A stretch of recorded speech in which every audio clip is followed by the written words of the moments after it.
Hello friends, Namaskar. I am Jaideep Sharma from School of Social Sciences, and today we'll be discussing two very important aspects of Masters of Library and Information Science MLIS, two compulsory courses. One is the project and the other is internship. Project we have been having since quite long. Internship we have started just 1 year ago. These are some courses wherein the student gets a chance to show his or her creativity and works alongside a supervisor, and therefore it's a creative work wherein two sets of people are involved. It is unlike, both are unlike other courses that are there, and therefore we need to have a discussion and really utilize the opportunity that has been given to us while these courses have been designed. We'll start from the what of these two, why and how. So starting with introducing the concepts, we'll move on to why these two courses have been there as part of your curriculum, and also then we'll go on to the operationalities, the operational details of these two courses. Because in the other courses that we have, the students that the other courses that they face, they find that there is a defined syllabus, there is course material, there is the self-learning material that is available to them, and the course has been organized into blocks, units, subunits, and they start reading it and they come to know the things about it as they go on, move on, going through the different courses. But these two courses are different from them. You have a little bit of introductory material about them. You have the project guide. You have the internship guide that is available on the Gyan course. But then it is there to you.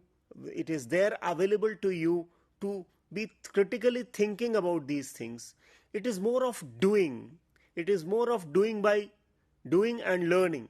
In fact, you can also say the other way around. It is learning and doing, and also doing and learning. Both ways it is there. It gives you a chance to show your creativity. A lot of critical thinking skills have to go into it while you work on these two courses. And because it is so, we have made both these courses compulsory. And both these courses are of 4 credits each. Whether you talk of project or you talk of internship, both are of 4 credits, means you need to devote 120 study hours. So I just wanted to tell you about this just to show the importance of these two courses, because at times it has been seen that students take these courses either very lightly or they really are confused about these two courses, that what are these courses? They have not heard about these courses, though in different names, by different nomenclature, they have already worked on these two, and you will come to know about this, why I am saying this in a little bit from now. Now, what is a project? You know, it is an application of what you have learned in the different courses. It is something that has been provided to you to show the application of skills that you have learned. You all know that you have different courses right from MLI 101 going up to MLII 104.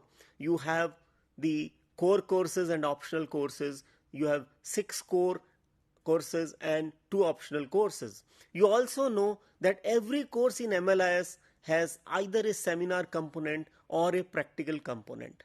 So already the courses have been so designed to enable you to put your critical thinkings therein, critical thinking skills therein, and work towards some practical applications of the knowledge that you have gained, either in the form of a practical or doing a seminar.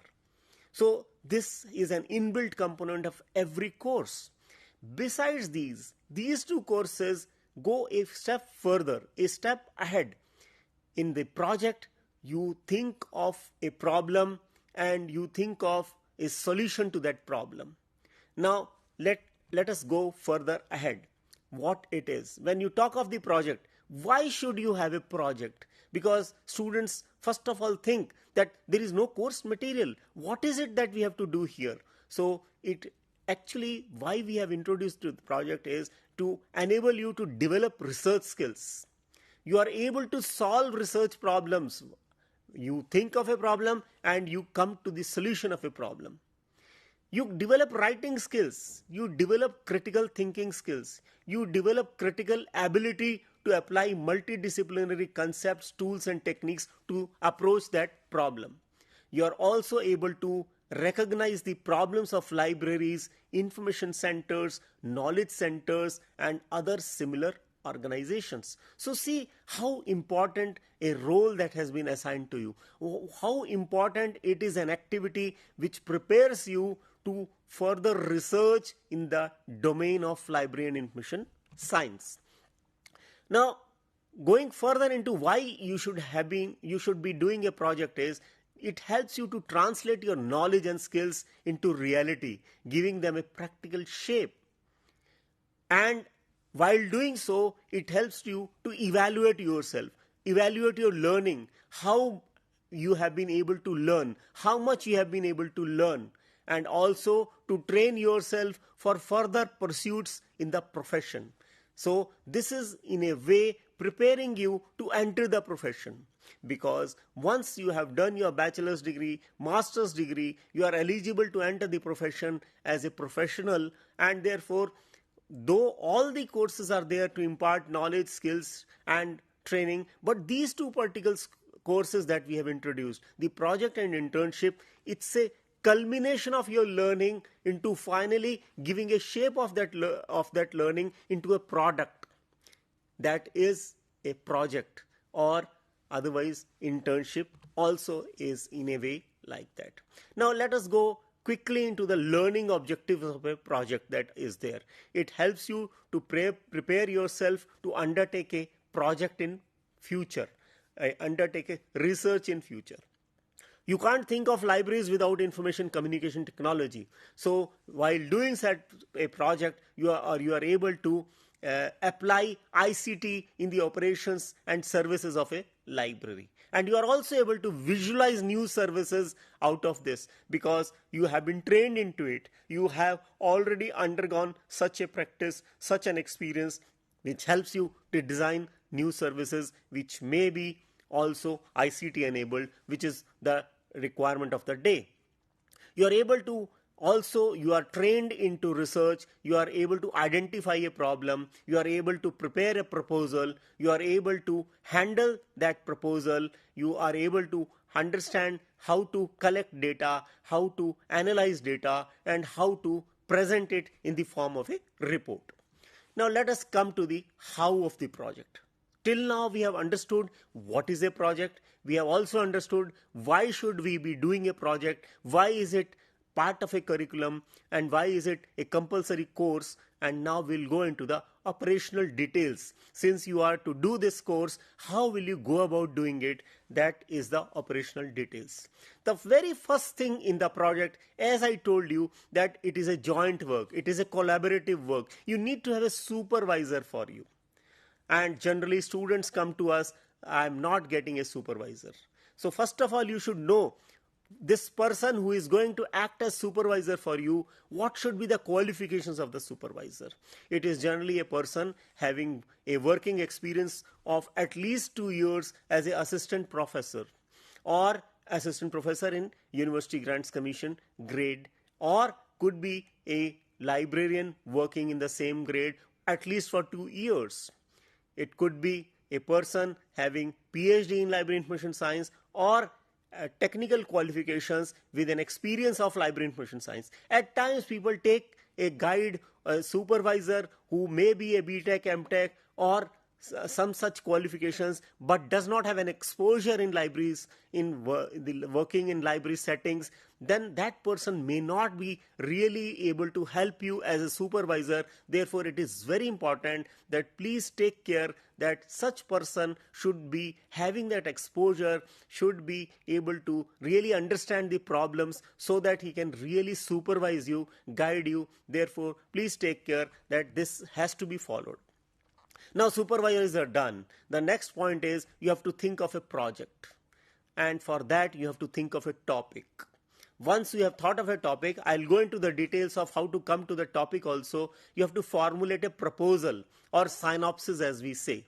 And in the synopsis, you prepare a blueprint of your project, how you are going to work on your project, and then you undertake the project as per the proposal.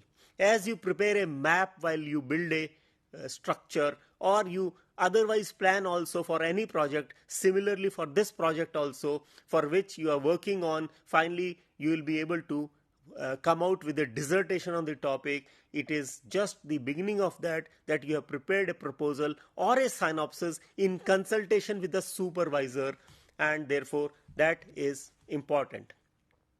Now, what sort of topic?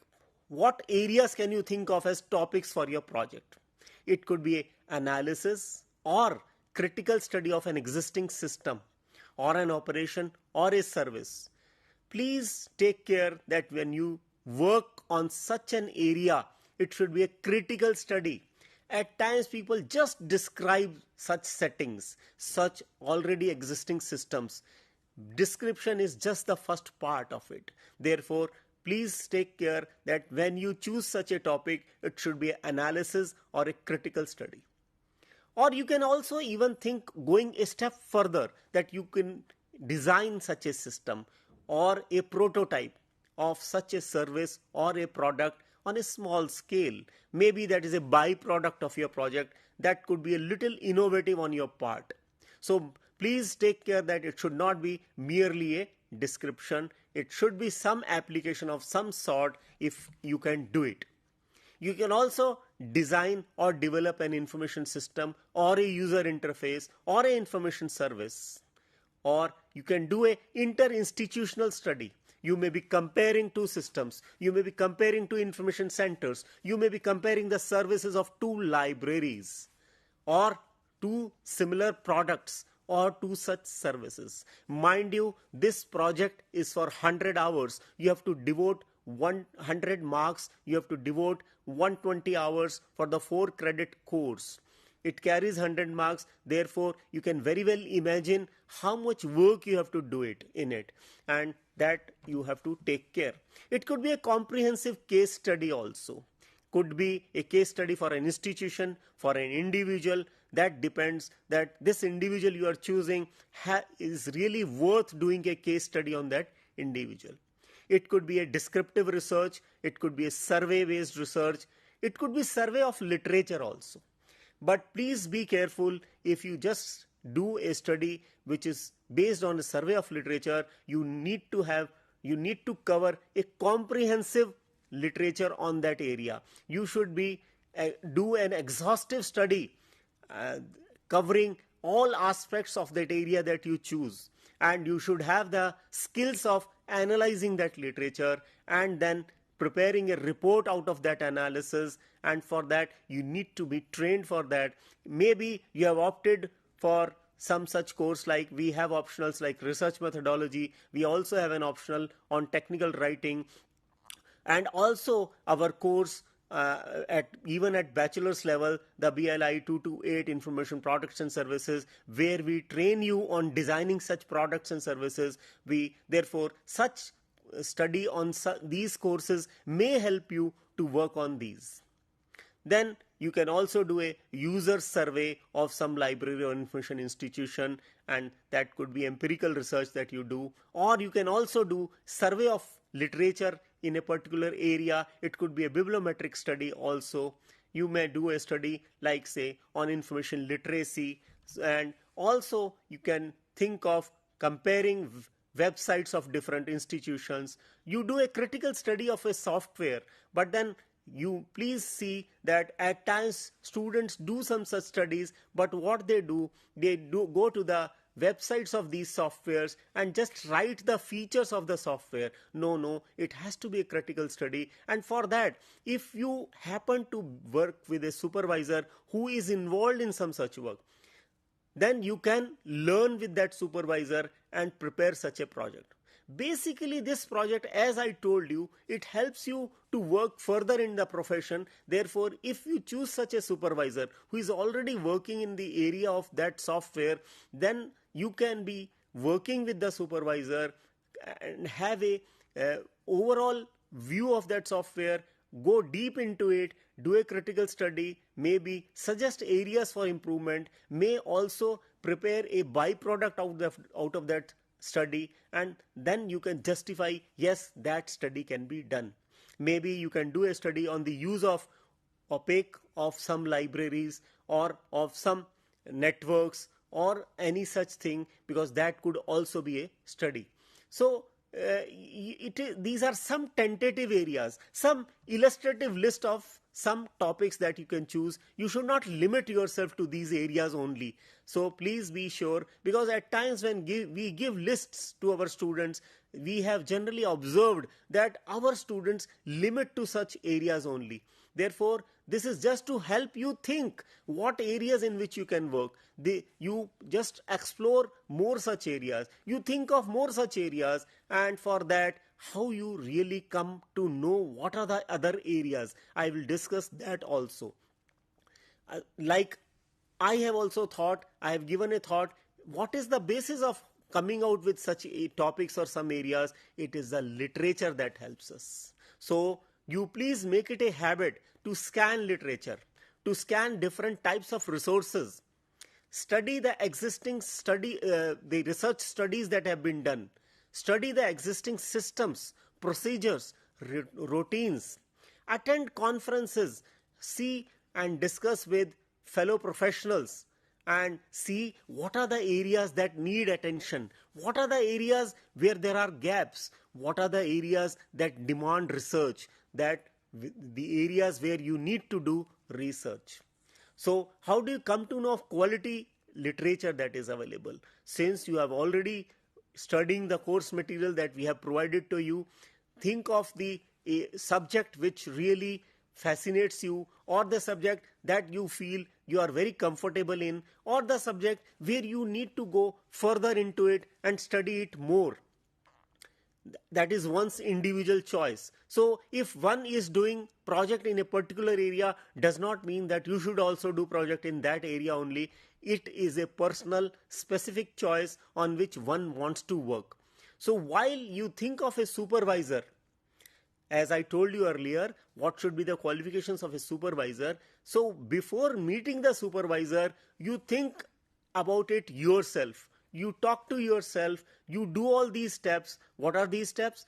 Study literature, scan literature. Before that, think of an area on which you want to work. And while scanning the literature, you come across some areas, some sub-areas, some themes, sub-themes. You note it down with you, and also think of tentatively how you want to work on them. You have some questions in mind, you have some procedures in mind, and then you go and visit the supervisor and tell the supervisor that this is what is in my mind. This is the area on which I want to work on. And then the supervisor will be happy to accept you as a student, because generally our students say people are not ready to take it, because one of the reasons for that is professionals are otherwise busy. If you show them your worth, if you show them, yes, you are prepared to work in that area, if you tell them, yes, you are capable for that, and for that, if you have done this base work that is required, the spade work that is required, I think this will give you the benefit and you will get a person as your supervisor. Now this proposal that you have to prepare, this proposal, as I was telling you, is a blueprint. It is a step-by-step guide of what you will be doing, how will you be doing, why you will be doing, starting from the initial stage to the final stage of your project. You prepare this synopsis or proposal.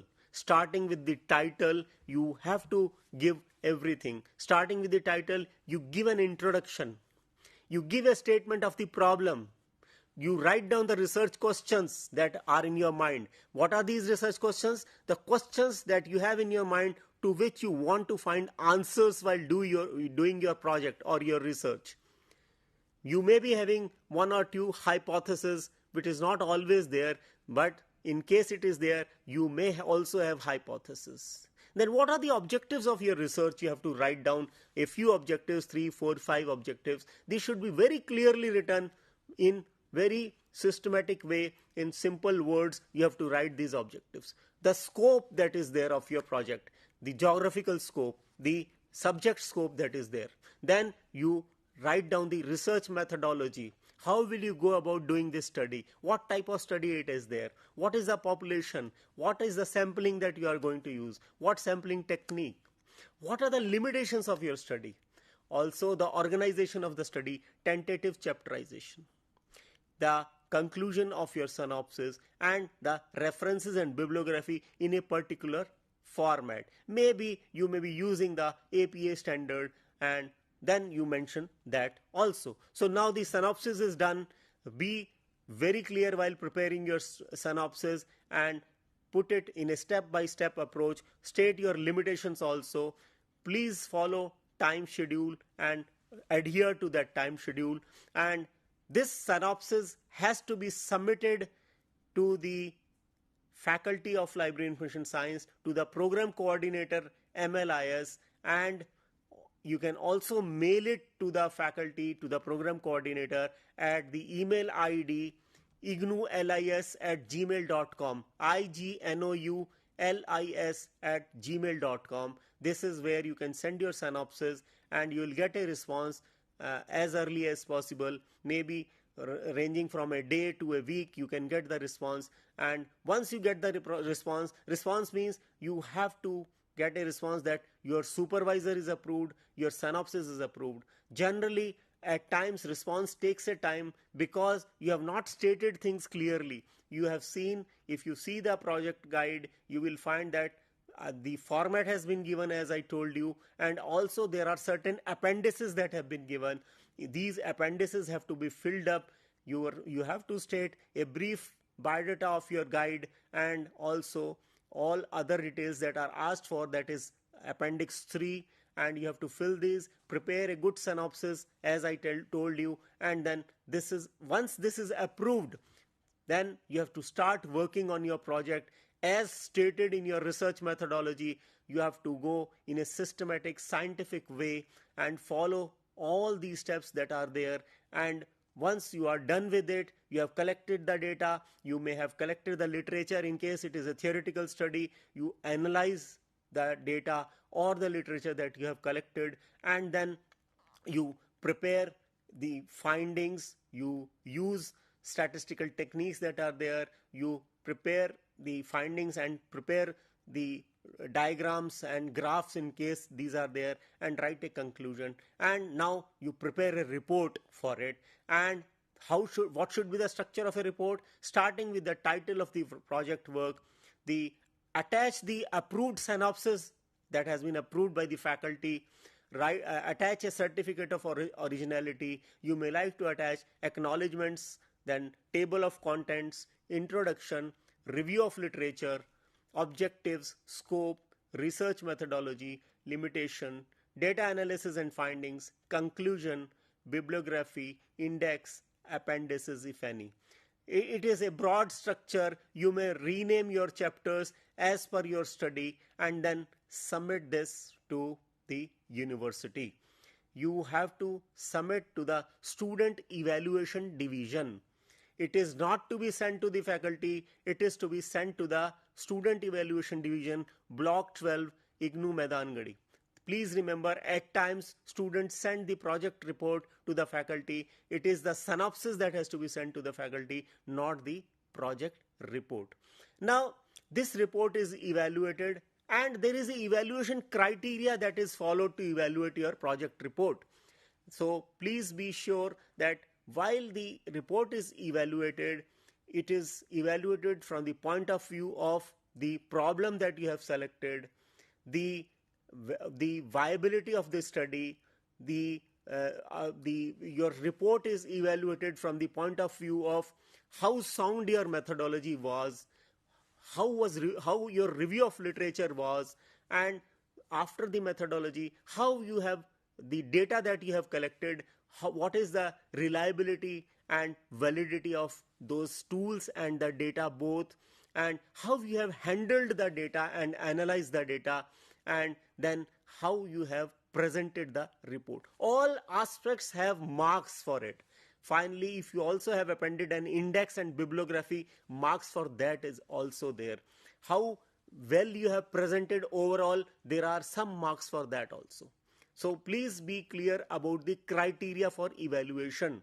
So what you have done is evaluated on all these points. So starting from the problem, how you have presented the objectives, how the objectives are achievable or not, how these objectives have been achieved or not, then research questions that you have seen, whether these have been fulfilled or not, then the methodology that you have used, the data collection tools and techniques, the sample and sampling methods that you have used, and then this data that you have collected, is it objectively done or not, is it biased, and then finally how you have handled this data, and then how you have presented the report that is there. Another very important issue is the issue of plagiarism. It is often seen that students see here and there and use that information that is available without acknowledging. They just take from there, copy it and paste it here. This is called plagiarism. This is unethical for research. Therefore, you should not resort to such unethical practices. It is also seen that people attach references and bibliography, but they have not cited in text the references. So references that you have given should not be too general. These should be very specific to what you have mentioned in the report. Therefore, you should have really consulted those, then only you should have mentioned these as references. And therefore, please check and ensure that it should not happen. You should also see the plagiarism, how to what extent it is there. It should be less than 10% to enable you to get good marks. And finally, when you have done everything, another important thing is that it should be bound well. At times it is seen that people do not bind it well. At times even the papers come out as loose sheets. You may lose out of that because when it reaches the evaluator, some of these pages may go out. Therefore, the overall format of the project should also be so that it remains intact. The person who is supposed to read it, the evaluator, gets a full copy of your project and the person reads it. So what we have discussed about the project is that this is something wherein you can apply your innovative skills, your critical thinking skills. You are able to imagine something and implement it, apply it. You can existing systems and suggest improvements in those. So this gives you a chance to study what is existing, how it can be improved, what are the areas for improvement, and suggest those small improvements. Mind you, this is not the research as such, it is preparing you for research in the future. So this is the first effort of your first effort towards research, which you will continue, take further in years ahead. So I hope you have understood about the project. We'll take a short break, and after that we will discuss the internship component that has been introduced for you in the master's degree level.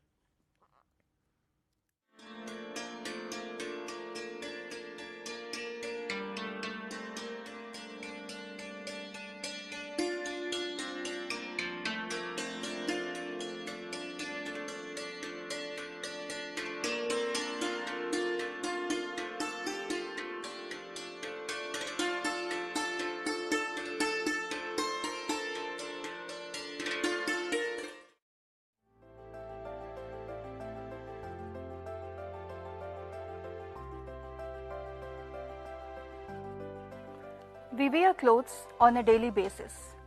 But have we ever wondered, where do our clothes come from? Who makes our clothing? and who are the people and the process responsible for the whole manufacturing of our clothing. If you want to know more about this, Indira Gandhi National Open University from the School of Continuing Education has launched a program which is Certificate in Apparel Merchandising. There are many benefits after doing this program. You can become a designer in various fields. It can be fashion designer, apparel designer, costume designer, or even a textile designer. One can also work as a fashion consultant. Research and development is another field which one can take up after doing this certificate course. Going into academics is another perk after doing this program. Getting into fashion houses or fashion studios as an intern is also a very good option post doing the certificate in apparel merchandising. The basic eligibility of the program is 10+2.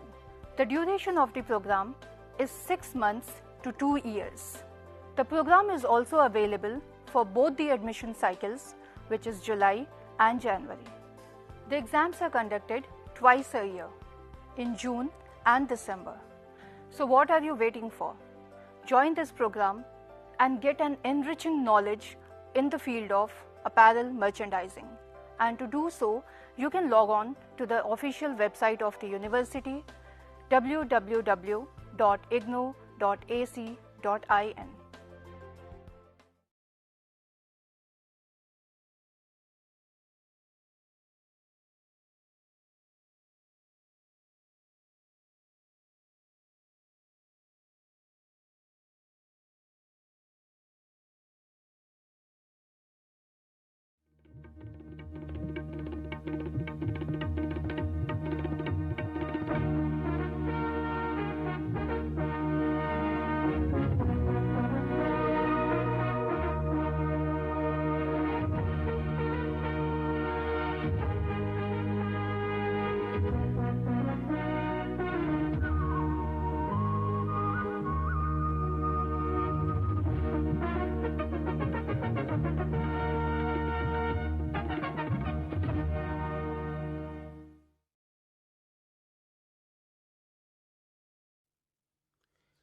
Good afternoon, friends. We are back after a short break. We were discussing MLIS project, that is MLIP 002, and we have seen there that project is a compulsory course as a component of the curriculum.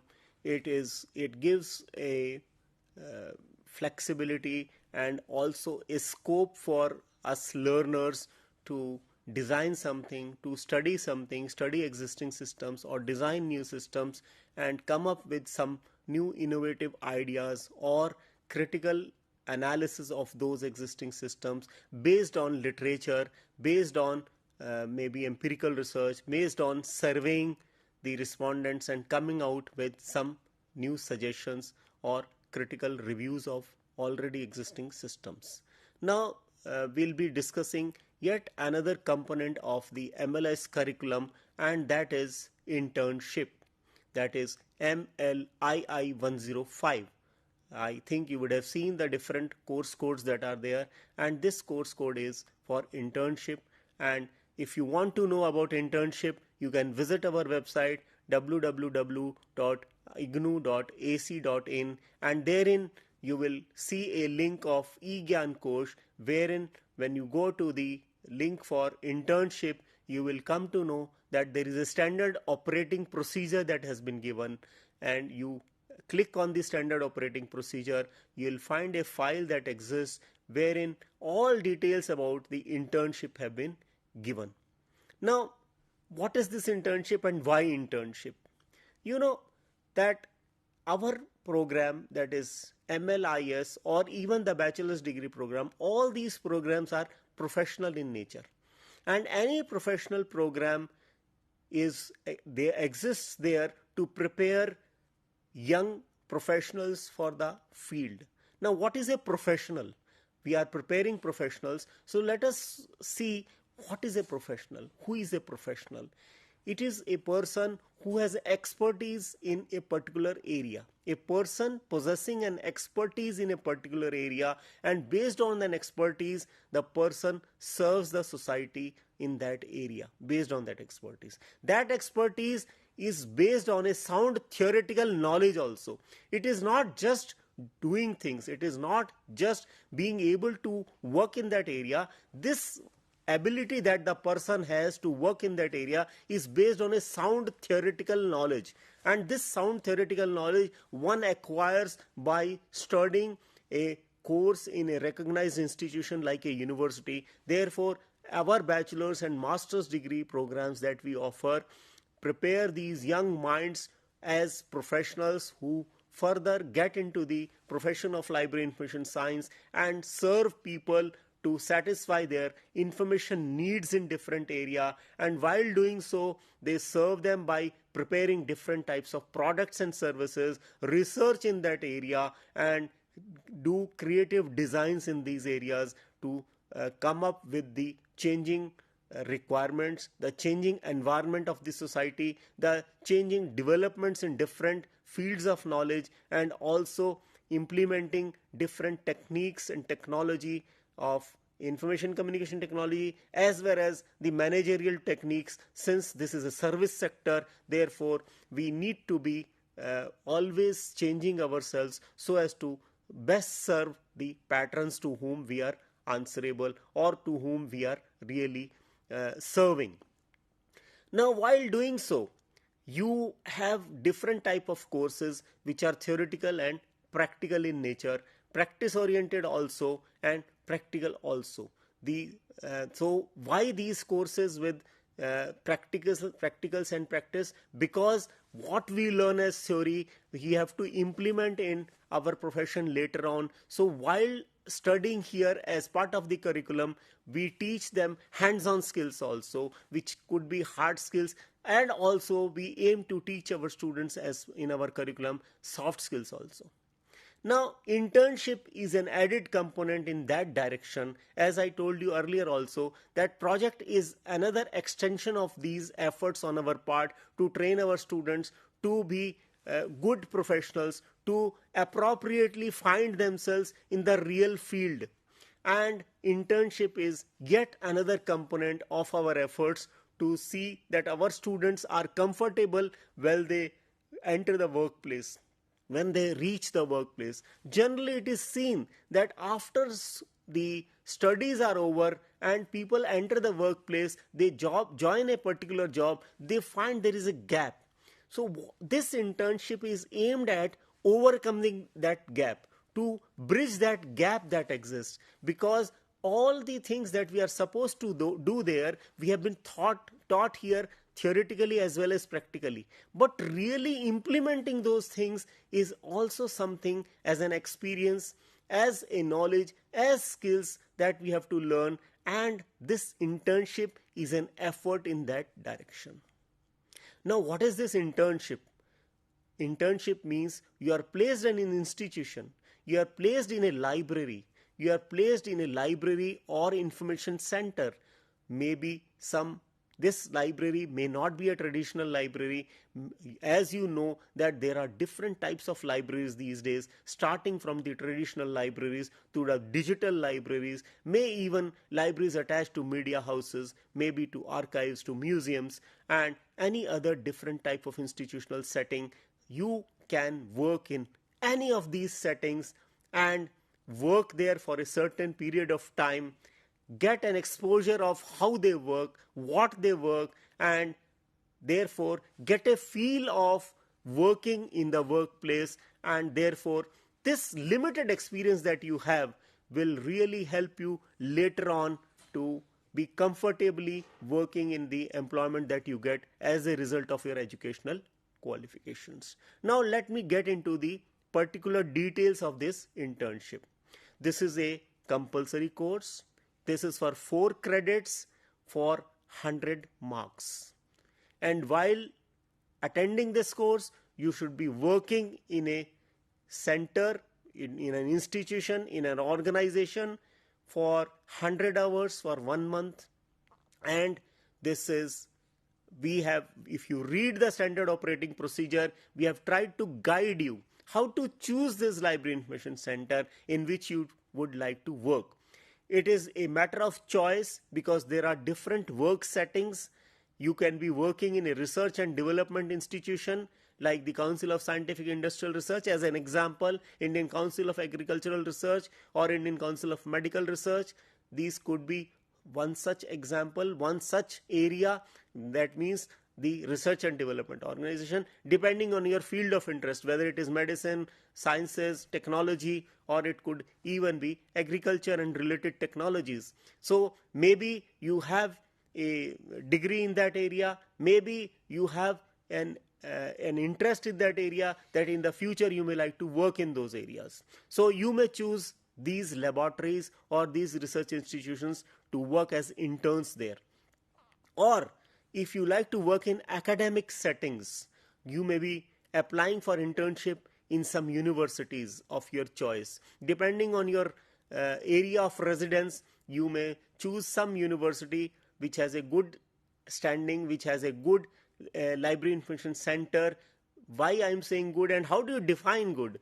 Actually, we have tried to define it in the way that it may have at least 5,000 books if you are talking of a college, because if you say 5,000, it is nothing for a university library. But why we have said 5,000, though it is not really a way of defining, because we just generally try to guide our students that you should avoid getting internship in a school library, particularly for Masters of Library Information Science students, because once you attain your master's degree with the minimum marks that is required, you are eligible to get employment in you're talking of an academic institution, in a college or a university. Therefore, it is better you are placed as an intern in one of these institutions. And these also, if in case it is possible for you in your geographical setting, or if your conditions allow, there are institutions of national repute like the Indian Institutes of Technology, Indian Institutes of Management, Indian Institute of Science Education and Research, like these institutions, or the colleges attached to other medical colleges or some such libraries, you can opt for these institutions to get your internship for 100 hours. Many IITs are taking our students as interns. Therefore, since these are advanced institutions, because they have the state-of-art technology with them, their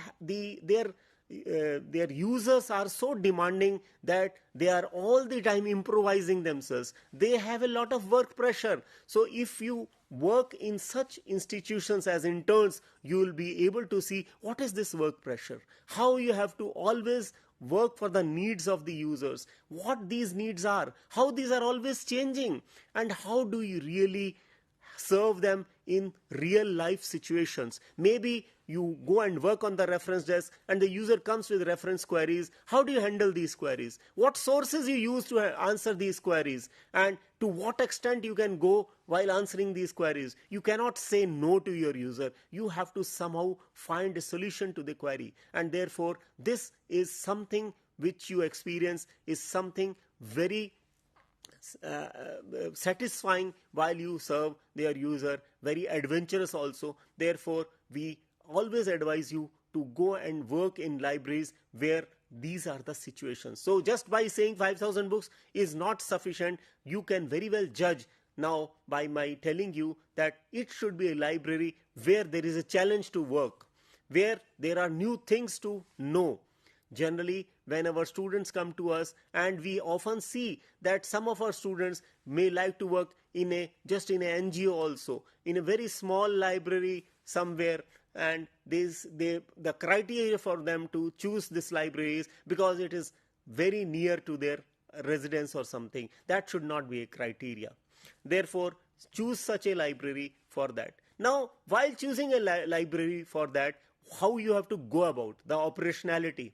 You have to get a letter from your regional center.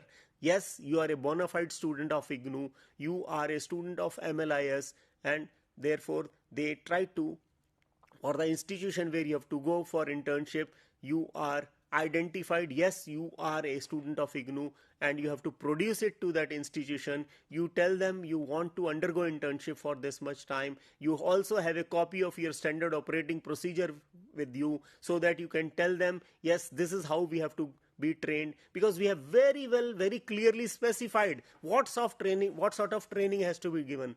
Everything has been specified very clearly from first to last in our standard operating procedure.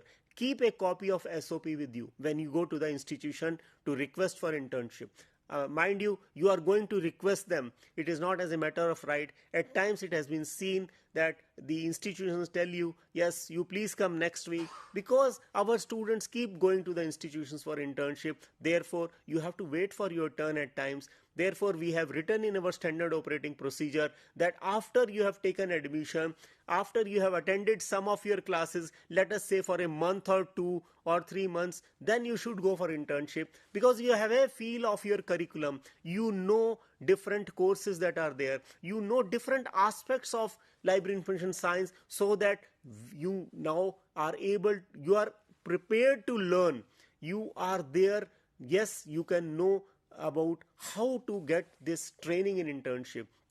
Recently, 1 or 2 cases we saw that a student immediately after taking admission in the program is going for internship. Then you cannot be really utilizing the full potential of the learning that you can have in internship.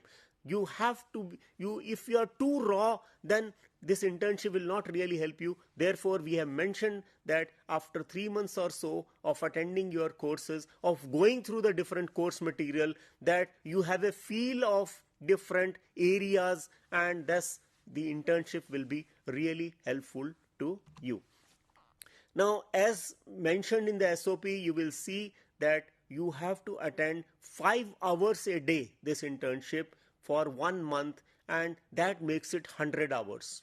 You should be very punctual, you should be very disciplined, you should not create any nuisance for the institution.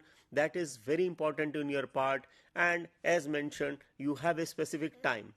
I already mentioned to you, yes, there are different central universities, state universities, deemed universities, private universities, public libraries, institutions of national importance, and public libraries also under ministries, RRLF, National Library. Some of our students have also gone to the National Library at Kolkata, and other libraries like Defense Research and Development Organization, like the Indian Council of Social Science Research, or the National Science Library is there in India. So try to do in institutions which are institutions of national repute.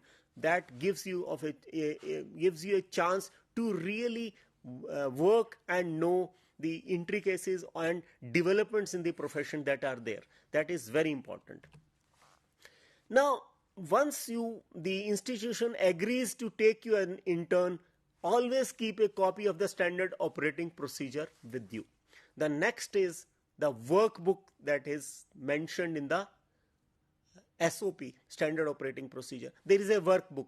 For these 20 days and 5 hours every day, we have prepared a workbook for you. We have divided your internship into different aspects, starting from the operations and activities, to services, to automation, to digitization, to administration, to publication. Everything. Like, we want you to learn operations and activities in the first week for 2 days. We want you to learn services for 3 days. We want you to learn for automation and digitization for 1 week each. We want you to learn administration for 3 days in the 4th week. We want you to learn publication activities for 2 days in the 4th week. So this is how we have distributed. For every day we have a column for you wherein what you have learned is validated by your supervisor. The institution where you undergo internship, they assign you a supervisor who will guide you through your internship. Here we are there to help you and guide you, and there in the institution there is a person to guide you through to your internship. The person is called a supervisor. So when you are doing your internship, it is under a supervisor who validates your everyday training in the form of by signing this workbook that is there. You have to maintain this workbook every day, and this document of this workbook, that everyday activity which is signed, authenticated by the supervisor, is to be pasted, is to be part of your report of internship. So it is a very important document. This is one thing. At times people say, our students say, sir, they are not taking interest in teaching. See, it is you, it depends on you. You have to learn. They are there to tell you, but the more inquisitive you are, the more you want to show, yes, the urge to learn, the more you learn. So it is the other way around. It is not the person to tell you, it is for you to take it from the person. Observe the person doing it. Observe different routines. Silently observe. Participate in that while you are doing it under the supervision. So this is how you learn. And they would also assign you some other jobs, but that you cannot say no. But your main thing is all these activities that we have mentioned under the SOP that you have. Now, after completing this 100 hours of internship, you have to prepare a report. Mind you, this workbook that you have for 100 hours and 1 month, this carries 30 marks. So what you have done, this part is for 30 marks and the report that you prepare is for 70 marks. And if you open the standard operating procedure, we have given you a detailed structure of this report. If you see here on your screen, starting with an acknowledgement, because you have worked in an institution, you will give the acknowledgement to that institution and the supervisor also. You prepare an abstract for 200 words of this report. Then you give an introduction to this report. Then in the introduction, you can give an introduction to internship. You can give an introduction of the objectives of internship and then the name of the institution. Then you start describing the different modules that you have learned. As I was telling you, starting with the operations, services, then automation, digitization, and the administration and publication. Then you describe the library from these points of view. Then what you have learned, the learning outcomes, conclusions and suggestions. Give also appendices that you have collected while you were working. You may have photographs, you may have visuals, you may have some diagrams to attach to your report. So this makes a good report of around 5,000 words. And this is how your report is evaluated. If you see the criteria here on your screen, 30 marks for your workbook, 70 marks for your report. Out of these 70 marks, 5 marks are for introduction. 50 marks are for the modules that you have undergone training. 5 marks for your learning outcomes and 10 marks for your conclusion, suggestions and presentation. Please note the minimum pass marks for internship is 50%. So if you score less than 50 out of 100, you will have to do the internship again. For whether you talk of the project or you talk of internship, minimum pass marks is 50%. Now let us come to the alternative to internship. We generally want our students to do internship because this is a chance that you otherwise do not get. Because once you are out of your studies, you start looking for jobs or you may go in for research. Whether you go in for a job or even for research, I think this internship is really going to help you. Therefore, internship is always to be preferred. It is only in the rarest of the rare cases that one should miss this opportunity of doing internship. In case you have a genuine problem, then you can think of a alternative also. Now, what is this alternative that we have provided? It is called the term paper. You can write a term paper. Again, please remember this term paper carries 4 credits, 100 marks, and you have to devote at least 120 study hours. Now, what is this term paper? This is a paper that you have to write. This is a sort of a research paper, but this is called term paper because this is to be written in a particular term of your curriculum. That is why we call it a term paper. So this is not a real research paper, but this also is a training of doing research, and the output or product of this training is a term paper. Now this term paper, I will just give you a clue for this. How can you do such term paper? You all know that the courses like MLI 101, MLII 101, MLI 102, MLI E101 and MLI E102, and similarly MLI E103 and 104. You all have seminars in these courses. You are assigned a topic, or you choose a topic and you prepare a seminar for that. And one group prepares a seminar and does a presentation, the other group asks questions. This is how it is done at the study center. So this seminar for which you prepare, you can go further into that and write a term paper on that. So how do you do it? You choose a topic, and while you choose a topic, you think of the facets and sub-facets for that and do a extensive review of literature in that, and start thinking of how to write a paper on that. And the format of such paper should be, first of all, there should be an abstract for it. In the abstract, you should be able to tell what, why and how of this paper very briefly. Then you come to the introduction. And in case there is a problem that you can identify, you should mention that problem. In case there are questions that are there, you can do it. Otherwise, if it is a theoretical paper, you may not have these things.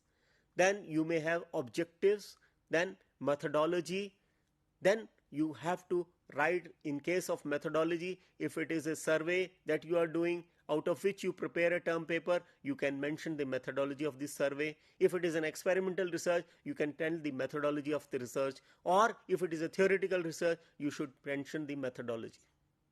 Then you can talk of the results that are there, the presentation that is there, conclusions that are there, references and bibliography.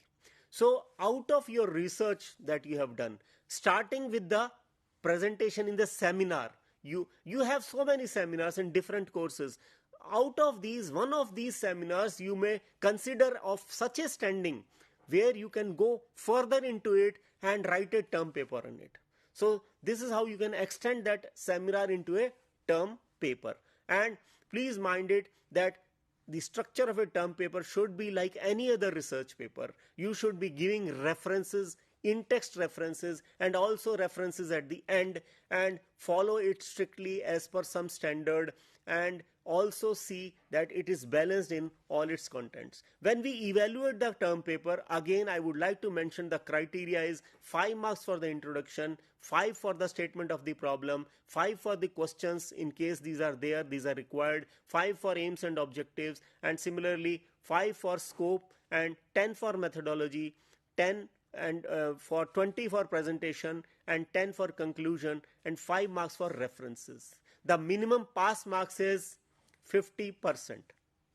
So today we have discussed how and what, why and how of term paper, and those who opt for term paper would have seen that this is not easy. Some people avoid doing the internship thinking that term paper is the easier component of the two. While evaluating term papers of some of our students, we have seen that instead of writing term papers, they have just purely described certain things, or even at times in some extreme cases they have just copied and pasted some articles somewhere they found, they pasted as their own. This is plagiarism. This is unethical research which one should not follow. Please ensure that your term paper comes within the domain, within the limits of 10% plagiarism only. Beyond that it will not be agreed, or it will not be evaluated. You will not get the pass marks that are expected. You be getting 50%. So you can very well understand the importance of these two aspects, that is the project and internship that we have, and you can score very good marks in these, and these are very beneficial in your further professional pursuits. So please be very serious about these and follow these instructions and interact with your supervisor as well as the coordinator and other faculty. You have their email IDs with you. We are always there to help you and serve you. Thank you. Wish you all the best.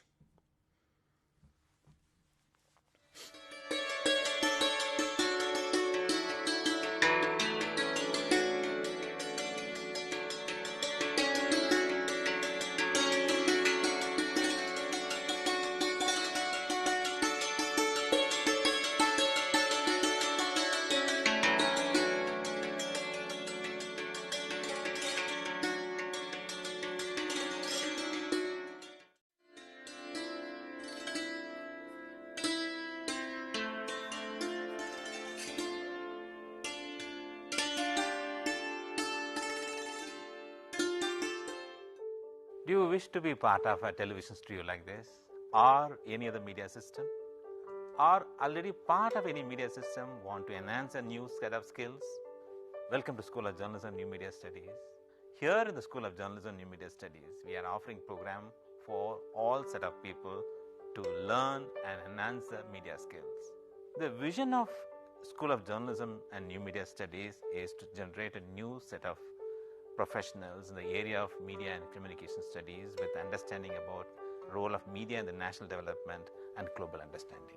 We offer innovative programs in the field of journalism and mass communication that sets the benchmark of high quality learning and teaching process at the national level.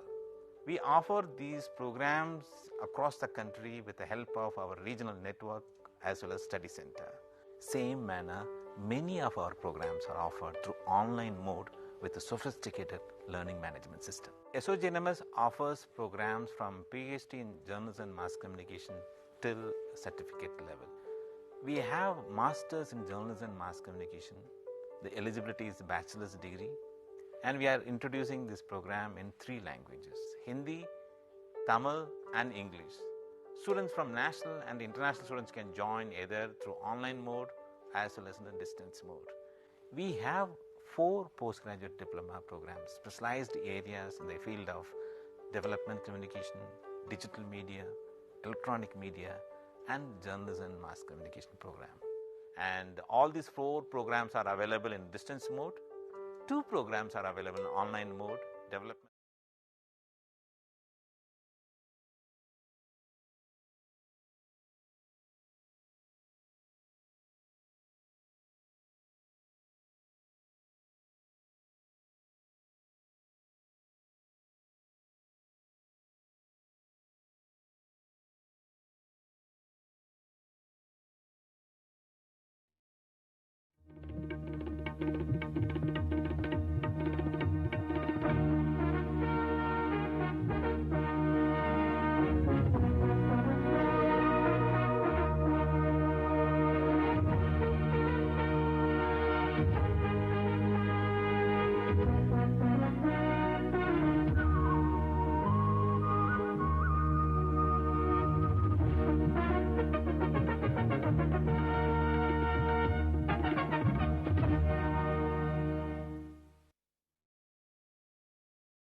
Hello, I welcome you all to the course entitled Professional Social Work and Its Values, which is part of the BSW online program started by School of Social Work, Indira Gandhi National Open University, New Delhi.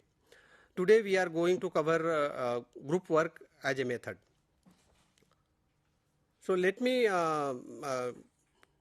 begin with the introduction that myself, Dr. Binod Kumar, today I am going to talk about social work as a method. All of you must have heard regarding social group work. If you break down the word, you will find social, group and work. These three terminology you must have heard in your daily life also. Apart from the discipline, these different, terminology has different meaning, and you see by the passage of time it has taken you can say metamorphic transformation in the meaning of the word social group work.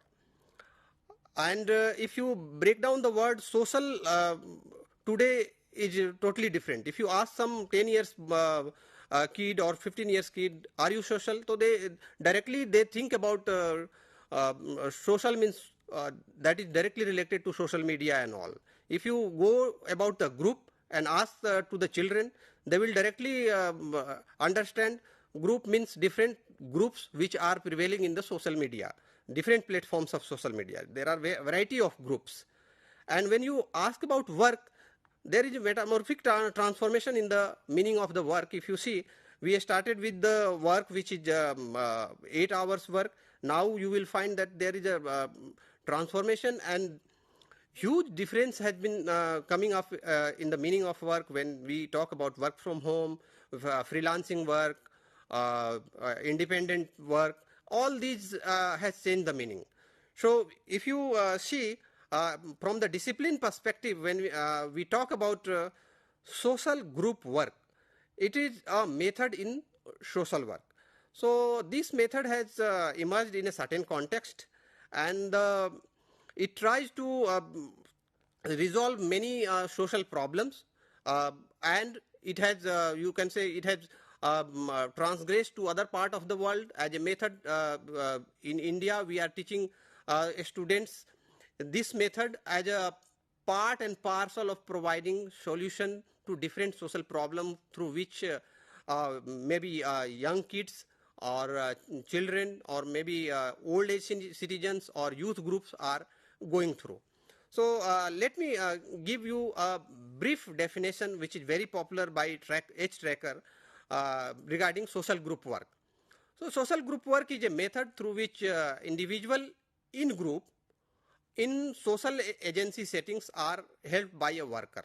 Worker here stands for a professional social worker. That means group work will not function, you can say, in isolation. It has to be guided by a certain professional which will be called as a social worker, so professional social worker, who guides their interaction in program activities, different sorts of program through which we are practicing group work, so that they may relate themselves to other and experience growth opportunity in accordance with their needs and capacities to the end of the individual, group and community development. The point is that when we talk about definition, if you underline certain words within the definition, so it is trying to give impression that it is targeting individual, it is also targeting or enhancing capacity of the groups, and it is also, if you see the impact of the group work as a practice, it is going beyond the group or individual. It is also influencing some or in other way to the community. So when we talk about group work, it is useful in a different setting, and it has certain significance which we are going to discuss in today's deliberation. So when we talk about every method in social work has just different sets of objectives. So when we talk about social group work, the first objective comes into the mind is that to assist individual in their maturation. So every individual is unique, and their development or you can say development or growth trajectory must be unique in their own. So they have a different trajectory, and their pace of learning or the pace of matching to the others might be different. Everyone is a different individual. So through group work, what we do is that we provide certain conducive environment through which they are inspired by the work of other, or you can say they are influenced by the peer group workers, and they try to mature themselves as a you can say human being. The second one, second objective is to provide supplemental emotions and social nourishment. See, when people are interacting in the group, so when they are interacting, they are also transacting to emotions and certain nourishment they are transacting with each other. And in these processes, what happens is that they strengthen personality, knowledge, and appearance of each other. It is not that we all are sitting in a group in some way or other, either in an office, in a school, college age. We are all obviously transacting in one way or other. If you see, you will find that your personality, your work, or your kind of study you are pursuing, it is influenced by someone. Maybe it may be the teacher, it may be your peer group. So in one way or other, the transactions of the group work is influencing individual growth, and different sorts of transactions within the groups are happening, which is called as emotional or nourishment. The third one is that to promote democratic participation and citizenship. When we talk about the group, if you see, in group we are transacting with each other, we respect each other's identity, we respect each other's opinion, then only a group can function. So when we are talking about group work, it functions on the democratic principles. You have to hear others, then only you can think of learning from others. So when we talk about democratic participation and citizenship, so through participation they earn some sorts of entitlement. That means some sorts of rights, along with you can say responsibilities are also bestowed to them or to the group member through their participation in the group. So through democratic participation, they are creating an environment where people can learn with each other, people can try to solve the problem of each other within their settings of the group.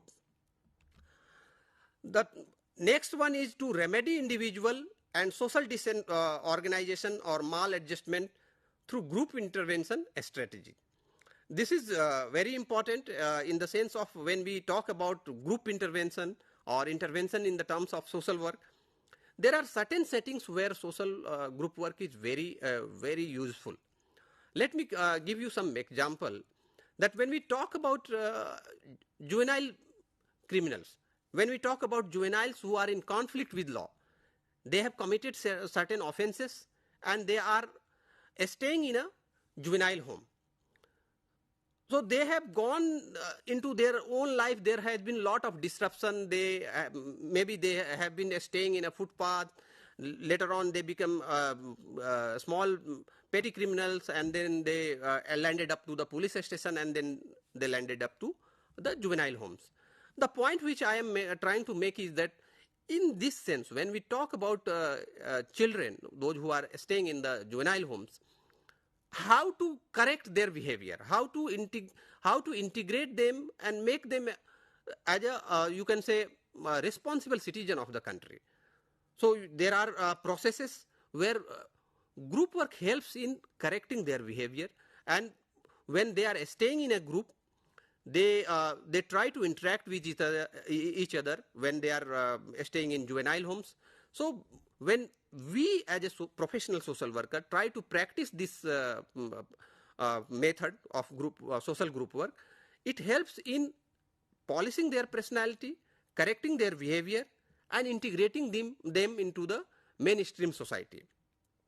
Let me quote some other example from the child setting only. If you see, there are a number of cases or instances related to drug addictions among youth. So how to deal with them? There are certain drug de-addiction centers which are functional by the government, where these drug addicted youth are going. And we as a social worker, what we are trying to do is that we work with them in a group setting, because individually dealing with them is very difficult. Getting their attention, getting their time, it becomes very difficult. So when they are into the group, we try to solve their personal issues through group interaction, which is moderated by some professional social worker who will be helping them in a guided discussion. It will not be going here and there. Everyone will be sharing their own point, and through this method we try to solve their problem. So through this way social group work is helpful, even in case of other setting, like if you talk about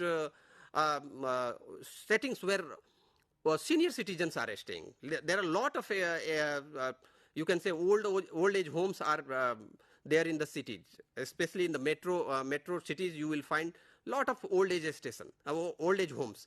So how old age persons are staying there, passing their time and doing some recreational activity. So through the group work we can engage them, we can give some fruitful message through the group work. It helps them in engaging with them and correcting their behavior also, because they are staying in a group, and you have to make them understand that how things function, how fruitfully you can use their potential, or you can say their energy in a productive way in the group setting. So these are the settings where you can say group work is highly useful in dealing with the social problem, or you can say resolving the social problem in the society. The next which I am going to discuss is that characteristics of the group work as a method of social work. So there are certain characteristics which are very important to underline when we are discussing social group work as a method in the social work. The first one is interpersonal interaction. See, when in a group, as I told you, in social media or in a bus, in a metro, in a train, people are in a group. That means people are in a group where collectives of people are there. Large number of people are there, but you will find that we cannot call them group because they are not interacting with each other. They are not collectivizing, they are not transacting with each other. The point which I am trying to make is that interpersonal interaction is base, or you can say bedrock of the group work. Without transaction or without interpersonal interaction, there cannot be a group work. So when we talk about group, the interpersonal interaction is compulsory. The second one is interdependency. When we talk about group, the group members' interdependence with each other is important. When we take examples that we have given certain activities to a group. So if we have given certain activities to a group, every member will not be able to contribute in a same way. Every individual has certain skills. Every individual comes with us basic traits or behavior. They can contribute differently and enrich that particular exercise and strengthen their potential. But if you see how it will be affecting their you can say the peer group or the group members transaction, how it will be impacted. So when they are transacting into the group, they learn from each other, and when they are you can say there is a process of peer learning into the group. When they are dependent, they talk to each other, they try to learn each other's potential and each other's skill. The next one is goal. When we talk about group work is not a aimless activity. Whenever we are, as I told you, that whenever we are aiming for the group work, we are always concerned about a certain benchmark. That means we are trying to fix certain goals which we are trying to resolve through group processes, or whatever plans and activities we are planning, it has certain purpose. Without purpose, group work cannot be a fruitful exercise. So there has to be a fundamental aim or goal to achieve when we talk about social group work as a method of social work. The next characteristic is motivation. So when we talk about motivation,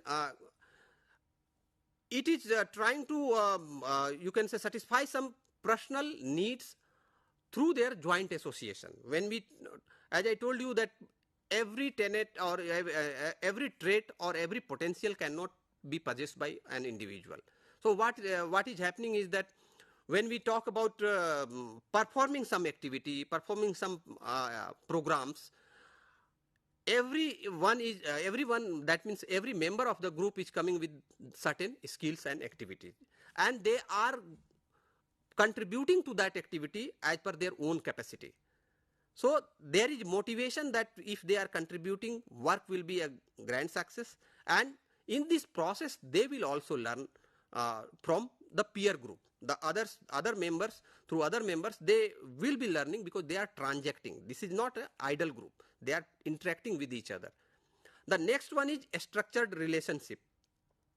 So a group may be a collection of individuals, but whose interactions are structured by roles and norms. So essentially what we are trying to say is that we are just extending to the group purpose. So when there are certain purpose of group formation, in that particular way, what we are trying to do, we are trying to give them a space where everyone can have opportunity to perform, show the skills and enrich his own skills, and in these processes what will happen, others will also learn.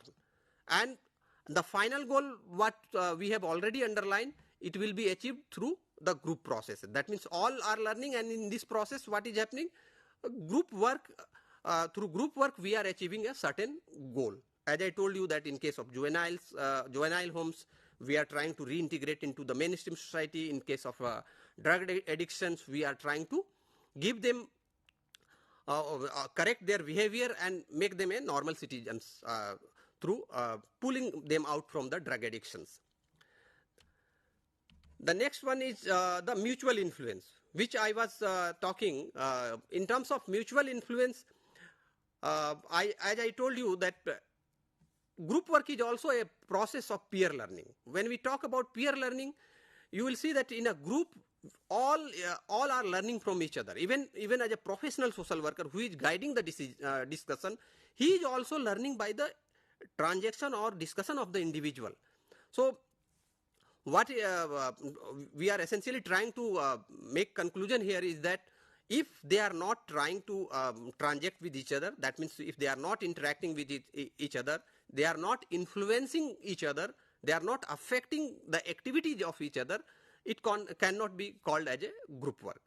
So, so far we have discussed the characteristics, and if you go by the characteristics, you will find that group work in a social work as a method of social work is not a normal process. It is professionally and a guided process where we are trying to solve some social problems. So next, the major point I wanted to cover in discussion is that principle of group work. So quickly, there are 10 principles which I wanted to cover, and one by one I'll go and explain. The first one is the principle of planned group discussion. As I was explaining that every group process has to be a planned one. It is not a random process. It has to be a planned one. That means for the group processes, the principle is telling that it has to be planned one. It has to be planned in advance so that we will go by the prescription of the professional social worker. And in this way, we can achieve the goal. If it is not the planned one, it will take more time, and maybe you will not be able to achieve what you wanted to achieve. The second one is principle of a specific group objective. So the necessary point is that every group work has to be some sets of objective. Without some goal or objectives, there cannot be a group work. As I gave you example that there are number of groups which are functional in the society, number of groups which are functional on the social media platforms, but unless it is interacting and transacting with each other, it cannot be, or it is aiming at achieving at a certain purpose, it cannot be a group work. The third one is principle of purposeful worker group relationship. So every group member has a purposeful relationship with the professional social worker who is guiding the discussion. And in these processes, there is a mutual learning from both sides, and both are helping each other in achieving the goal. That means he or she, as a member of the group, is going into the group processes to achieve certain goals. So as a social worker, professional social worker is helping, so that goal will be achieved when there is a purposeful relationship. Fourth one is the principle of continuous individualization. very important principle, and again we talk about individualization in the social work. So individualization, that means every human being is individual is a unique personality, and we should not compare one member with the other member in the group. So as initially I told you that everyone has a different growth trajectory. They learn differently. They might be going the same point, they might cover in a different time. That is the point which individualization is trying to make here.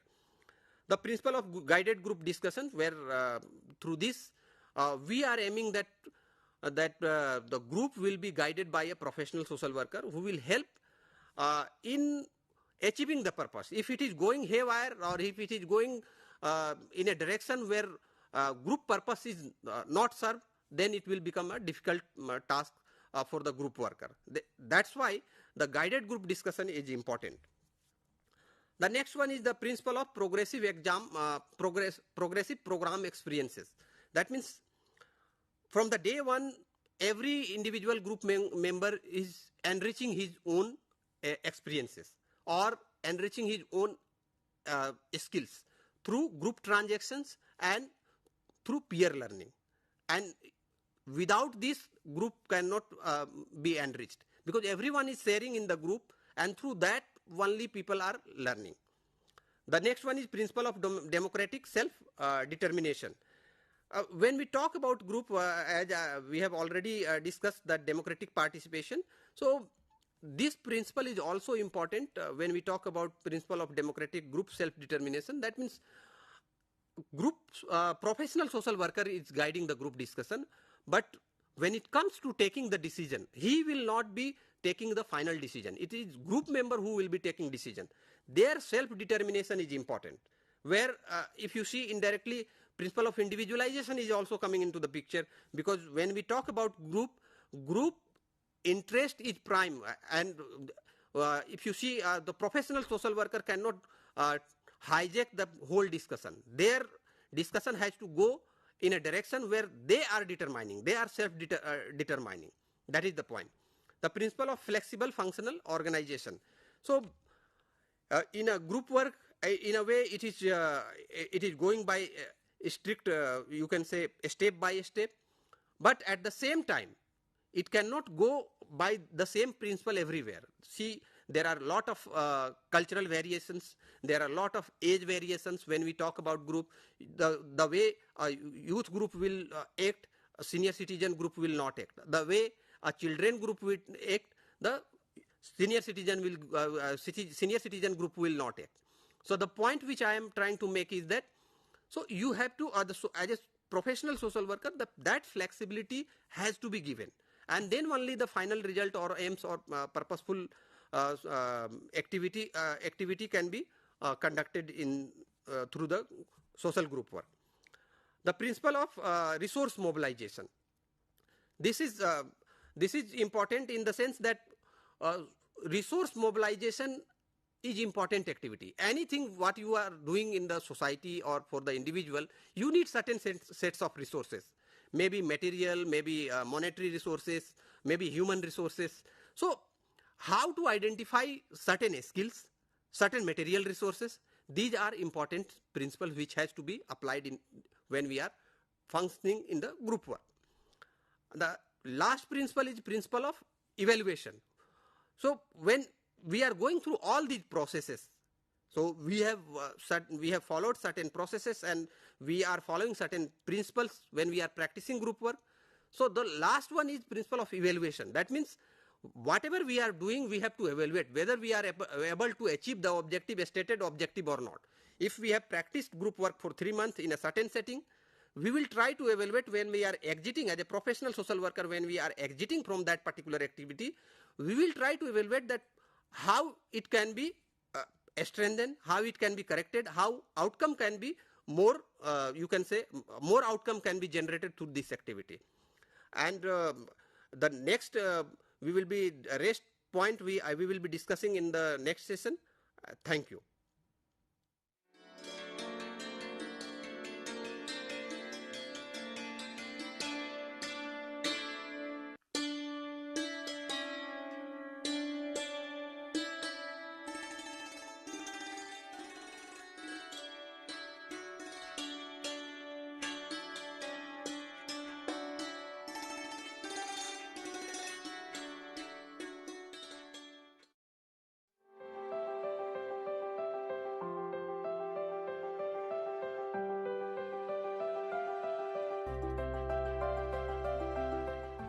Are you a fresh graduate? Do you want to fulfill your educational aspiration by pursuing higher education in various interdisciplinary and multidisciplinary areas like environmental science, environment and occupational health, philosophy, sustainability science, folklore and culture studies? If yes, the School of Interdisciplinary and Transdisciplinary Studies offers various programs like Master's Program, Graduate Program, Postgraduate Diploma, Certificate and Appreciation Program. The school offers 5 Master's Program: Master of Science, Environmental Science. The eligibility criteria for MSc Environmental Science is Graduate in Science, B.Tech, BE, Agriculture Graduate, Forestry Graduate and Veterinary Graduate. School also offers Masters in Environment and Occupational Health, Masters in Sustainability Science, Masters in Philosophy and Masters in Folklore and Culture Studies. The eligibility criteria for these 4 Masters program is graduate in any discipline. School also offers various socially relevant and need-based PG Diploma program like PG Diploma in Sustainability Science, PG Diploma in Environment and Occupational Health, PG Diploma in Folklore and Culture Studies and PG Diploma in Migration and Diaspora Studies. The school also offers PG Certificate in Climate Change and Avshist Prabandhan Mein Praman Patra. The school also offers 2 doctoral programs: PhD in Environmental Science and PhD in Interdisciplinary and Transdisciplinary Studies. The school offers various innovative technologies and multimedia for providing a very excellent student support system. The study material is of high quality. The learner support is provided through Gyan Darshan, Gyan Vani, IRC, Swayam Prabha and Swayam channel of Ignou. For more detail, please log in to Ignou website. For online admission in these programs, visit school site and also the Samarth online education portal of Ignou.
Namaskar.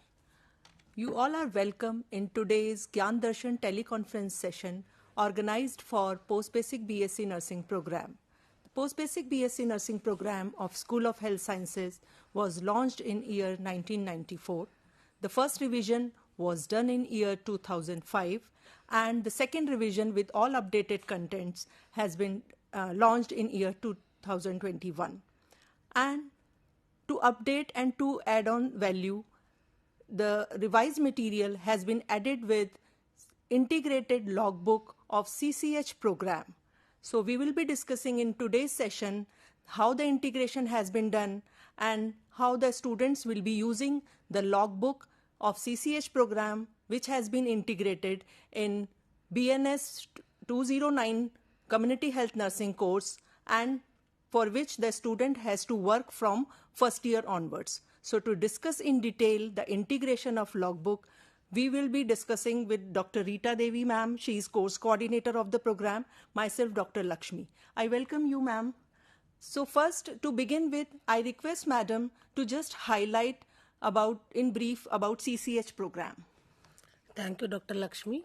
As students are aware that Ignou has launched Certificate in Community Health Program in collaboration and funded from Ministry of Health and Family Welfare. This program was developed under an MOU signed with Ministry of Health and Family Welfare, and this Certificate in Community Health Program is 6 months program, and to give competencies to the nurses as well as Ayurveda graduates to enhance the comprehensive primary health care services at health and wellness centers, and after completing this program they are being posted as community health officers in the various states across the country. So till date, after launching in 2017, till date around approximately 35,000 community health officers have already been trained by Ignou. And in the year 2020, Indian Nursing Council in collaboration with the ministry integrated this logbook in the conventional mode of basic B.Sc nursing program in the internship, and those who are passing after 2020 with basic B.Sc nursing, they are being posted directly as community health officers. So, and many students were even requesting in Ignou also to integrate this logbook in post-basic B.Sc nursing also, so that they can also get the benefit of being posted as community health officers after they complete their post-basic B.Sc nursing of Ignou. So hence the thorough work had been gone in developing this integrated logbook, and in post-basic B.Sc nursing, as Dr. Laxmi has mentioned, it is a value addition in the program. So first time in post-basic B.Sc nursing of Ignou, we have incorporated the logbook, which was not earlier there, and students were writing all the self and supervised activities in their diaries and registers. But now this has added as a logbook in which they can record all their procedures, and this has the guidelines and the formats available, ready-made formats available, in which they can very well document their procedures, and this logbook is prepared, which will be available from 2023 batch onwards. So all the students who are getting enrolled in 2023 year as first year students, they will get in their material this logbook also in the first year itself, so that throughout 3 years of the program, they are being identified to carry out these activities in the first year. The activities are demarcated to be carried out in second year, and activities to be carried out in third year. So all these are included in this logbook. So ma'am, after all the groundwork, it has been identified from CCH content that what all activity will be there in first year, Yes. related to CCH, and what all in second year and third year. But apart from this, they will have to do all the practical activity of the respective course separately? Yes, separately. They have to do, because first year is having BNS 201, then 202 also has blood test, 203 is maternal health. All these three courses are having first year activities as self and supervised activities, and they have well developed practical manuals also. So they will be doing all those activities apart from doing these activities which are there from the CCH program. So, as I told, that 12 activities of CCH program, because they are being covered in, because mapping, after doing the mapping of CCH program with post-basic B.Sc nursing program, then only we identified that these 12 activities of CCH program are matching with the first year courses. So they can do that in the logbook, and rest of the activities they have also to carry out as per the details given in the practical manuals of these courses. Ma'am, will you please explain in detail the integration of logbook in community health nursing course? Yes.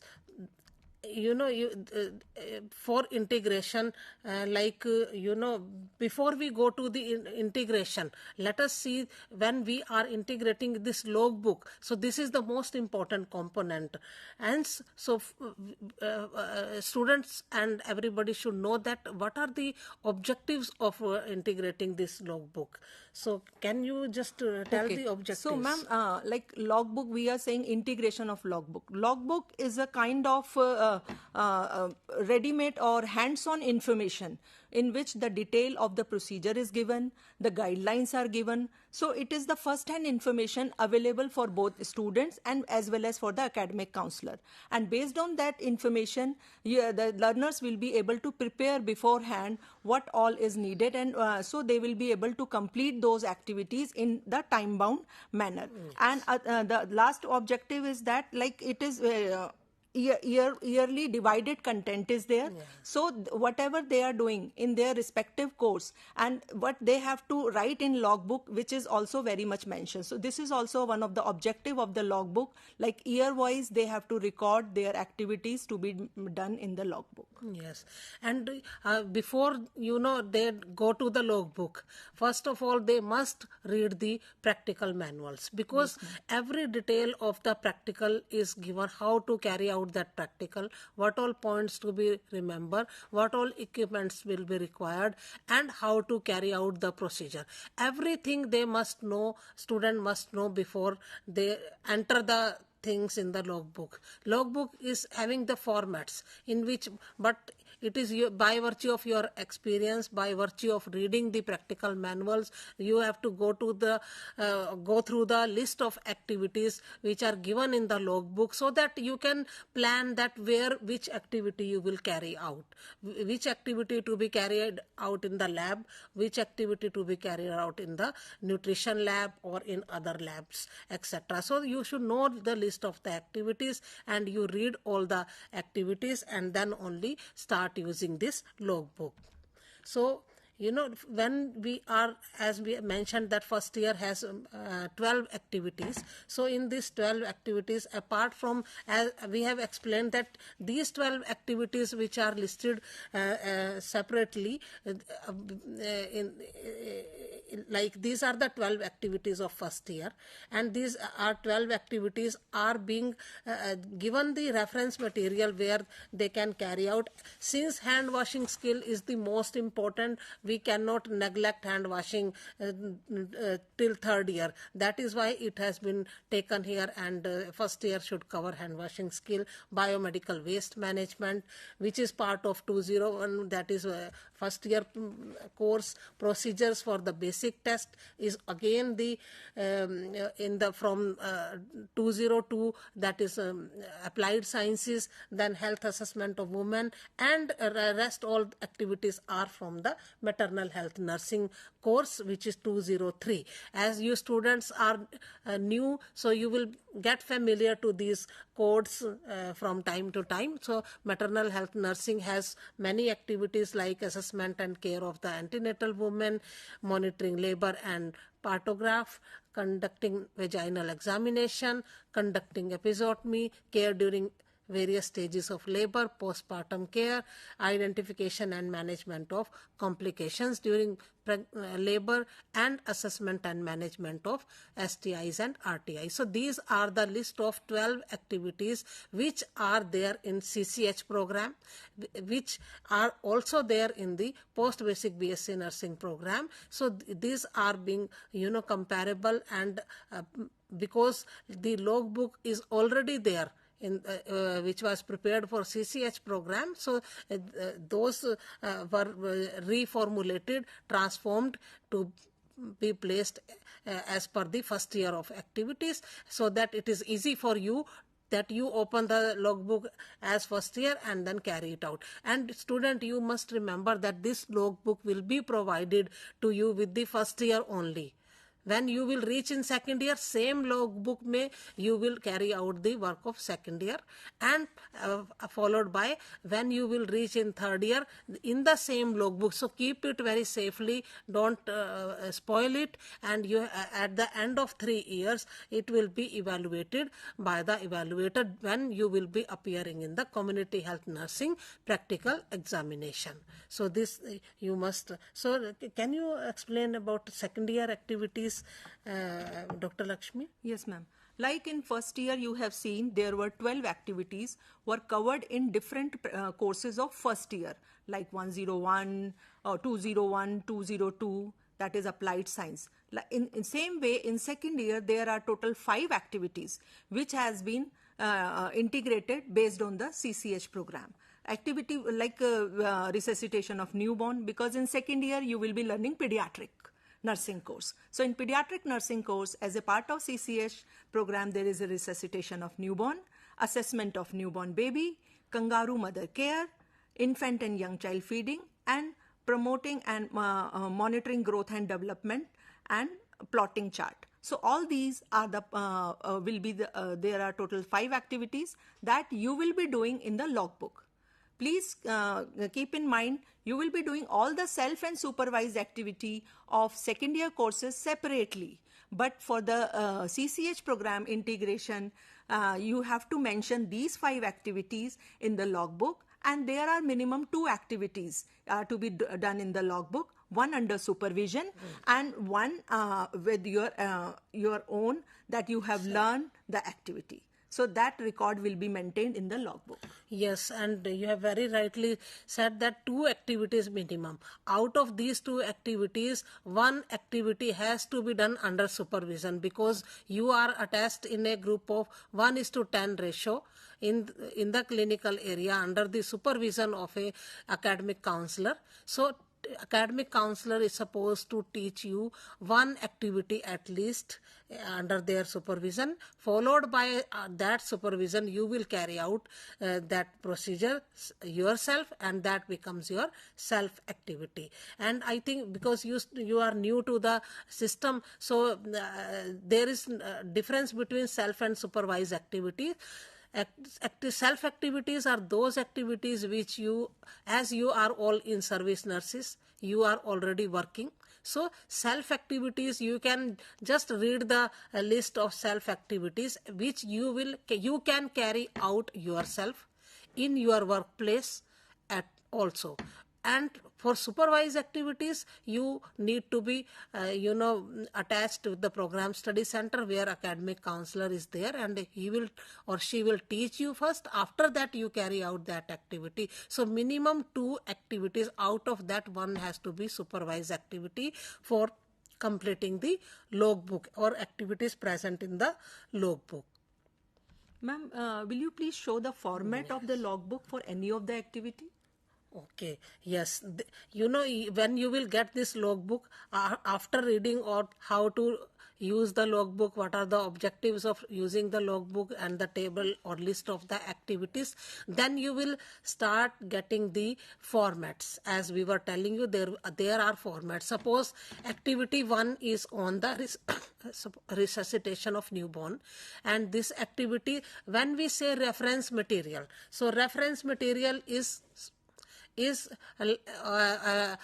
in the box given over there, where you can it is written that first of all it is written PSC. The activity you can carry it out at the program study center. PSC means program study center.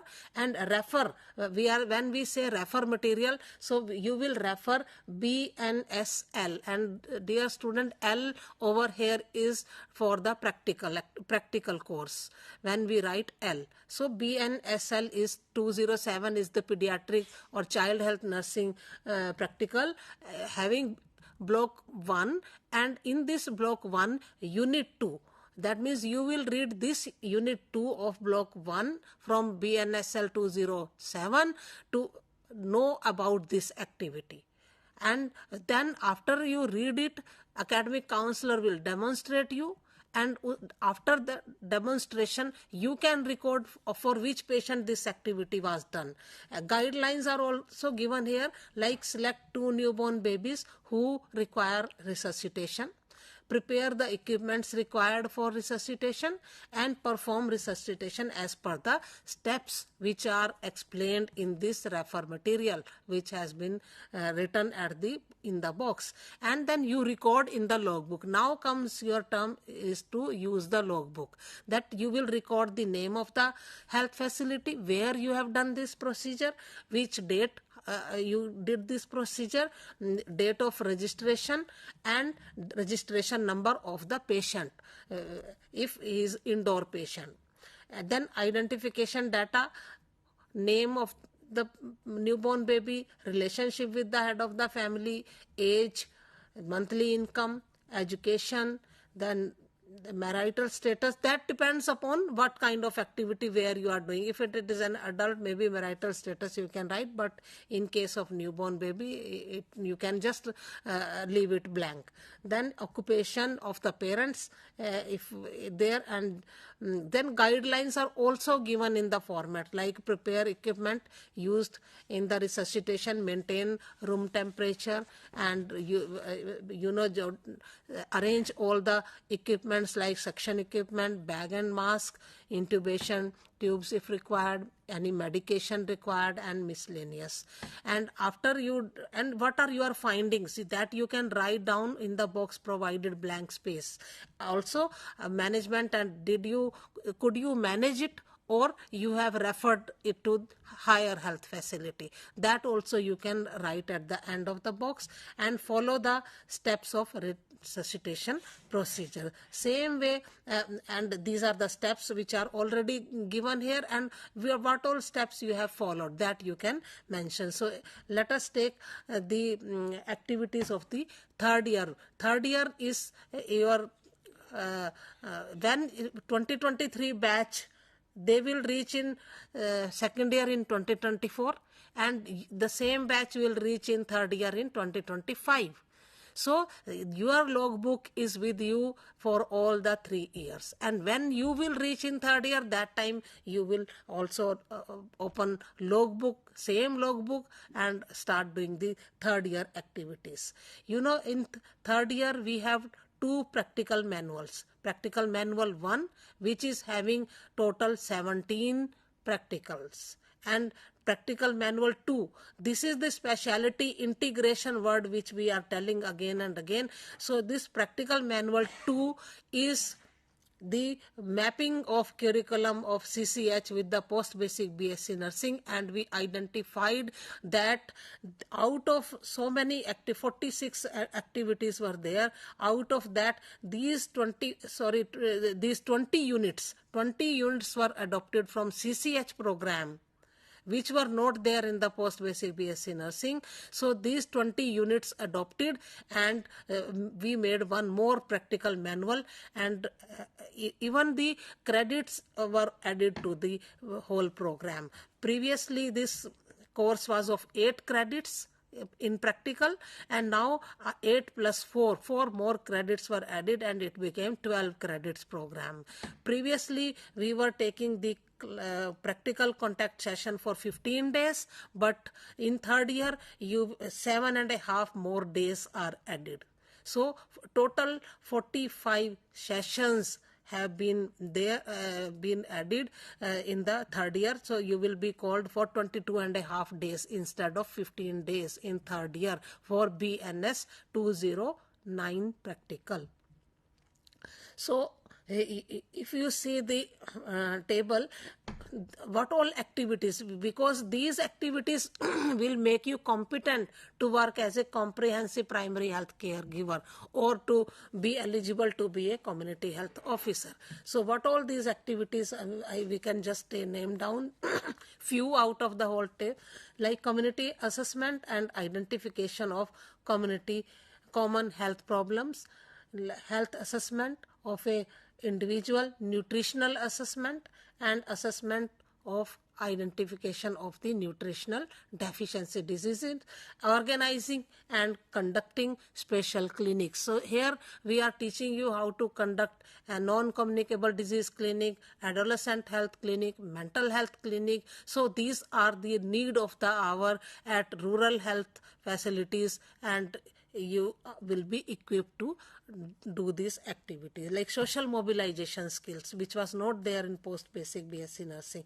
Then recording and reporting formats, and nowadays a lot of IT skills have been added, soft skills have been added. So these you will be knowing few more very important. So drug dispensing, very important at primary health center level or at sub-center level, which drugs are appropriate to be handled by a community health officer are being, you will be knowing in the skills. Then there are suturing of the superficial wound. This you were just learning in the medical surgical nursing, but this is the skill which you should be knowing, as you can handle some of the patients with this need. So you will are given this thing.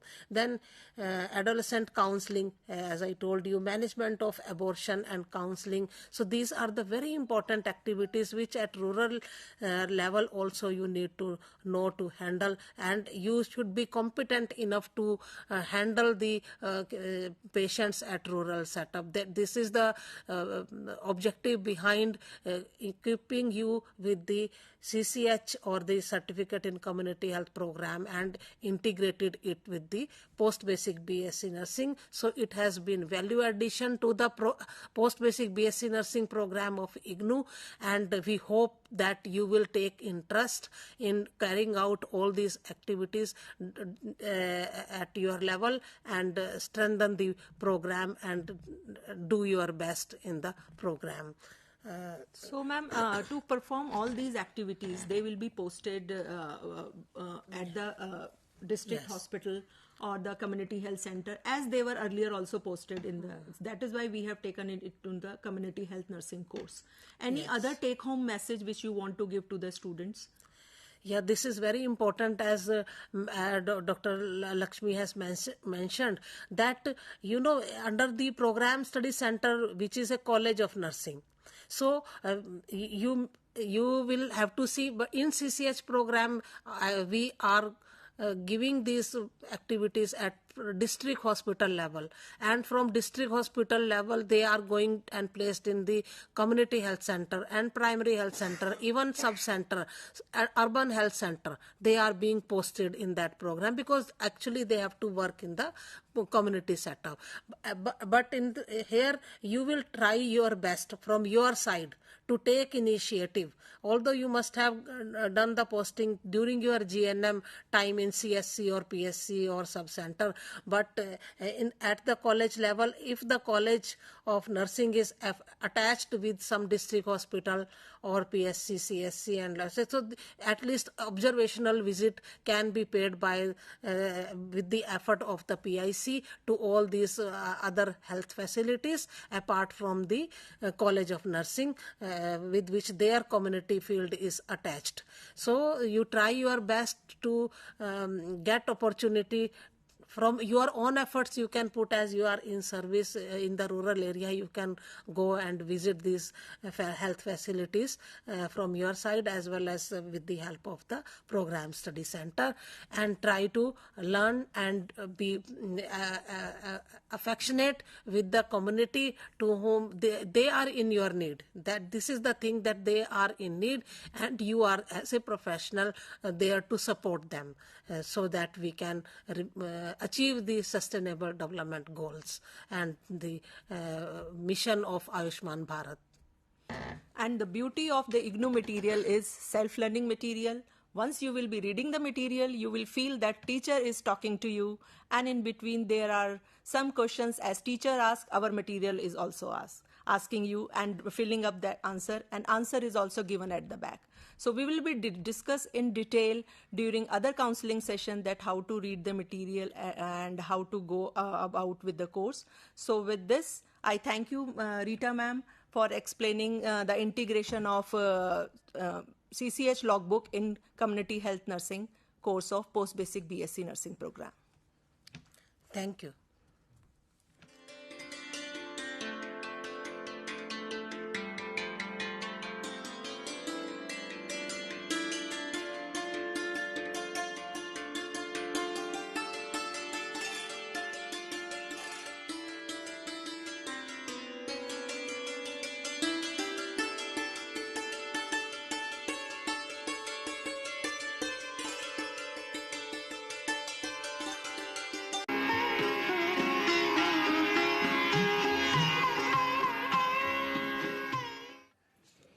I am going to discuss safety and quality requirements for meat and meat products. Meat and meat products are high risk and highly perishable commodities. All safety measures must be taken in various stages, including animal health care, slaughtering, processing, storage and distribution.